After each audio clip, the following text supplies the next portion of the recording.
بسم اللہ الرحمن الرحیم۔ میرے دوستو، فرمایا کہ کان اور زبان بھی امانت ہے۔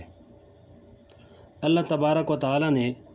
کان سننے کے لیے عطا فرمایا ہے اور پھر ہر چیز سننے کی اجازت دے دی ہے،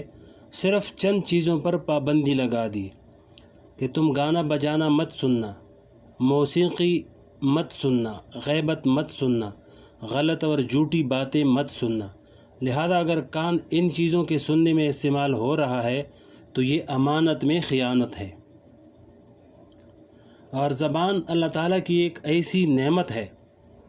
جو پیدائش کے وقت سے چل رہی ہے اور مرتے دم تک چلتی رہتی ہے۔ زبان کی ذرا سی حرکت سے نہ جانے کیا کیا کام انسان لے رہا ہے۔ یہ زبان اتنی بڑی نعمت ہے کہ اگر ایک مرتبہ زبان کو حرکت دے کر یہ کہہ دو سبحان اللہ الحمدللہ، حدیث شریف میں ہے کہ اس کے ذریعے سے میزان عمل کا آدھا پلڑا بھر جاتا ہے، اس لیے اس کے ذریعے آخرت کی تیاری کرنی چاہیے۔ لیکن اگر اس زبان کو جھوٹ بولنے میں استعمال کیا، غیبت کرنے میں استعمال کیا، مسلمان کی دل آزاری کرنے میں استعمال کیا، دوسروں کو تکلیف پہنچانے میں استعمال کیا تو یہ امانت میں خیانت ہے۔ فرمایا کہ خودکشی کیوں حرام ہے؟ یہ تو صرف اعضاء کی بات تھی، ہمارا یہ پورا وجود، پورا جسم اللہ تعالیٰ کی امانت ہے۔ بعض لوگوں کا یہ خیال ہے کہ یہ جسم ہمارا اپنا ہے، لہذا اس کے ساتھ ہم جو چاہیں کریں، حالانکہ ایسا بالکل نہیں ہے، بلکہ یہ جسم اللہ تعالیٰ کی امانت ہے، اس لیے شریعت میں خودکشی کرنا حرام ہے۔ اگر یہ جسم ہمارا اپنا ہوتا تو خودکشی کیوں حرام ہوتی؟ وہ اس لیے حرام ہے کہ یہ جان، یہ جسم، یہ وجود، یہ اعضاء حقیقت میں ہماری ملکیت نہیں ہے، بلکہ اللہ تبارک و تعالیٰ کی ملکیت ہے۔ مثلا یہ کتاب میری ملکیت ہے، اب اگر میں کسی شخص سے کہوں کہ یہ کتاب تم لے جاؤ، میرے لیے ایسا کرنا جائز ہے، لیکن اگر کوئی شخص دوسرے سے کہے کہ مجھے قتل کر دو، میری جان لے لو، اب اس نے قتل کرنے کی اجازت دے دی، اسٹامپ پیپر پر لکھ کر دے دیا، دستخط کر دیے، مہر بھی لگا دی، سب کچھ کر دیا، لیکن اس کے باوجود جس کو قتل کی اجازت دی گئی ہے اس کے لیے قتل کرنا جائز نہیں۔ کیوں؟ اس لیے کہ یہ جان اس کی ملکیت ہی نہیں ہے۔ اگر اس کی ملکیت ہوتی تب وہ دوسرے کو اس کے لینے کی اجازت دے سکتا تھا، لہذا جب ملکیت نہیں ہے تو پھر دوسرے کو اجازت دینے کا بھی حق حاصل نہیں ہے اس کو۔ فرمایا کہ گناہ کرنا خیانت ہے۔ اللہ تعالیٰ نے یہ پورا وجود، پوری جان اور یہ صلاحیتیں اور توانائیاں، یہ سب ہمیں امانت کے طور پر عطا فرمائیں۔ لہذا اگر غور سے دیکھا جائے تو یہ پوری زندگی امانت ہے، اس لیے زندگی کا کوئی کام اور ان اعضاء سے کیا جانے والا کوئی عمل، کوئی قول، کوئی فعل ایسا نہ ہو جو اللہ تعالیٰ کی دی ہوئی اس امانت میں خیانت کا سبب بنے۔ لہذا امانت کا جو محدود تصور ہمارے ذہنوں میں ہے کہ کوئی شخص آ کر پیسے رکھوائے گا اور ہم صندوقچی کھول کر اس میں وہ پیسے رکھیں گے اور تالا لگا دیں گے، اب اگر ان پیسوں کو نکال کر خرچ کر لیا تو یہ خیانت ہوگی۔ امانت کا اتنا محدود تصور غلط ہے، بلکہ پوری زندگی ایک امانت ہے اور زندگی کا ایک ایک قول و فعل امانت ہے۔ لہذا جو یہ فرمایا کہ امانت میں خیانت کرنا نفاق کی علامت ہے، منافقت کی علامت ہے، اس کا مطلب یہ ہے کہ جتنی بھی گناہ ہیں، چاہے وہ آنکھ کا گناہ ہو یا کان کا گناہ ہو یا زبان کا گناہ ہو یا کسی اور عضو کا گناہ ہو، وہ سارے امانت میں خیانت کے اندر داخل ہیں، اور وہ مومن کے کام نہیں ہے بلکہ منافق کے کام ہیں۔ یہ تو امانت کے بارے میں عام باتیں تھیں، لیکن امانت کے کچھ خاص شعبے بھی ہیں۔ بعض اوقات ہم ان کو امانت نہیں سمجھتے اور امانت جیسی حفاظت نہیں کرتے۔ مثلا عاریتاً کوئی چیز لینا کسی سے۔ عاریت اس کو کہتے ہیں کہ ایک آدمی کو ایک چیز کی ضرورت تھی، وہ چیز اس کے پاس نہیں تھی، اس لیے اس نے وہ چیز استعمال کرنے کے لیے دوسرے سے مانگ لی کہ مجھے فلاں چیز کی ضرورت ہے، تھوڑی دیر کے لیے دے دو۔ اب یہ عاریت کی چیز امانت ہے، مثلا میرا ایک کتاب پڑھنے کو دل چاہ رہا تھا لیکن وہ کتاب میرے پاس نہیں تھی، اس لیے میں دوسرے شخص سے پڑھنے کے لیے وہ کتاب مانگ لی کہ میں پڑھ کر واپس کر دوں گا۔ اب یہ کتاب میرے پاس عاریت ہے، شریعت کی اصطلاح میں اس کو عاریت کہا جاتا ہے، اور یہ عاریت کی چیز امانت ہوتی ہے، لہذا اس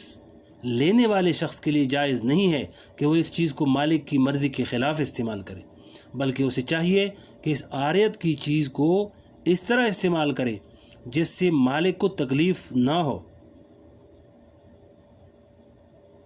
اور اس طرح استعمال نہ کرے جس سے مالک کو تکلیف پہنچے۔ اور دوسری یہ کہ اس کو بر وقت مالک کے پاس واپس کرنے کی فکر کرے۔ حضرت مولانا اشرف علی تھانوی رحمۃ اللہ علیہ نے بے شمار خطابات میں اس بات پر تنبیہ فرمائی ہے کہ لوگ بکثرت ایسا کرتے ہیں کہ جب ان کے گھر کسی نے کھانا بھیج دیا، اس بیچارے بھیجنے والے سے یہ غلطی ہو گئی کہ اس نے آپ کے گھر کھانا بھیج دیا، اب صحیح طریقہ تو یہ تھا کہ وہ کھانا تم دوسرے برتن میں ڈال لو اور برتن اسی وقت فوراً واپس کر دو، مگر ہوتا یہ ہے کہ وہ بیچارہ کھانا بھیجنے والا برتن سے بھی محروم ہو گیا، چنانچہ وہ برتن گھر میں پڑے ہوئے ہیں، واپس پہنچانے کی فکر نہیں ہے، بلکہ بعض اوقات یہ ہوتا ہے کہ ان برتنوں کو خود اپنے استعمال میں بھی لانے شروع کر دیتے ہیں۔ یہ امانت میں خیانت ہے، اس لیے کہ وہ برتن آپ کے پاس بطور عاریت کے آئے تھے، آپ کو ان کا مالک نہیں بنایا گیا تھا، لہذا ان برتنوں کو استعمال کرنا اور ان کو واپس پہنچانے کی فکر کرنا امانت ہے، اور اس کی فکر نہ کرنا امانت میں خیانت ہے۔ یا مثلا آپ نے کسی سے کتاب پڑھنے کے لیے لے لی اور کتاب پڑھ کر اس کو مالک کے پاس واپس نہیں پہنچائی، یہ امانت میں خیانت ہے۔ حتیٰ کہ اب تو لوگوں میں یہ مقولہ بھی مشہور ہو گیا ہے کہ کتاب کی چوری جائز ہے، اور جب کتاب کی چوری جائز ہو گئی تو امانت میں خیانت بطریق اولیٰ جائز ہوگی۔ اگر کسی نے کوئی کتاب پڑھنے کے لیے دے دی تو اب لوٹانے کا کوئی سوال نہیں، حالانکہ یہ سب باتیں امانت میں خیانت کے اندر داخل ہیں۔ اسی طرح جتنی عاریت کی چیزیں ہیں جو آپ کے پاس کسی بھی طریقے سے آئی ہوں، ان کو حفاظت سے رکھنا اور ان کو مالک کی مرضی کے خلاف استعمال نہ کرنا واجب اور فرض ہے، اس کی خلاف ورزی کرنا جائز نہیں۔ اس طرح ایک شخص نے کہیں ملازمت کر لی اور ملازمت میں 8 گھنٹے ڈیوٹی دینے کا معاہدہ ہو گیا ہے، یہ 8 گھنٹے آپ نے اس کے ہاتھ فروخت کر دیے، لہذا یہ 8 گھنٹے کے اوقات آپ کے پاس اس شخص کی امانت ہے جس کے یہاں آپ نے ملازمت کی ہے، لہذا اگر ان 8 گھنٹوں میں سے 1 منٹ بھی آپ نے کسی ایسے کام میں صرف کر دیا جس میں صرف صرف کرنا مالک کی طرف اجازت نہیں تھی تو یہ امانت میں خیانت ہے۔ مثلا ڈیوٹی کے اوقات میں دوست احباب ملنے کے لیے آ گئے، اب ان کے ساتھ ہوٹل میں بیٹھ کر باتیں ہو رہی ہیں، یہ وقت اس میں خرچ ہو رہا ہے، حالانکہ یہ وقت تمہارا بکا ہوا تھا، تمہارے پاس امانت تھا، تم نے اس وقت کو باتوں میں اور ہنسی مذاق میں گزار دیا، تو یہ امانت میں خیانت ہے۔ اب بتائیے ہم لوگ کتنے غافل ہیں کہ جو اوقات ہمارے بکی ہوئی ہیں ہم ان کو دوسرے کاموں میں صرف کر رہے ہیں، یہ امانت میں خیانت ہو رہی ہے، اور اس کا نتیجہ یہ ہے کہ مہینے کے آخر میں جو تنخواہ ہمیں مل گئی وہ پوری طرح حلال نہیں ہوئی، اس لیے کہ وقت پورا نہیں دیا۔